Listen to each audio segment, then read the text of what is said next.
సినిమాలు తీశారు. ఒకటి నక్సలిజం గురించి తీశారు. ఇంకోటి క్యాస్ట్ గురించి తీశారు.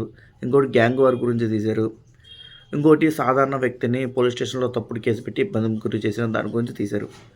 ఈ సినిమాలు మొత్తం రియల్‌గా జరిగిన కొన్ని ఇన్సిడెంట్స్ బేస్ చేసుకొని సినిమాటిక్ లిబర్టీ యూజ్ చేసుకొని తీసిన సినిమాలు మరి. అలాంటప్పుడు ఈ సినిమాని ఎలా ప్రాపగండా సినిమా అంటారు? ఇది కూడా అంతే కదా! నిజంగా జరగలేదంటారా చెప్పండి? నోట్ల రద్దు జరిగింది. పులవామా అటాక్ జరిగింది. పార్లమెంట్ దాడి జరిగింది. ఇవన్నీ జరిగినాయి కదా! సినిమాటిక్ లిబర్టీ తీసుకున్నాడు ఆయన. మీరు కూడా తీసుకోలేదా?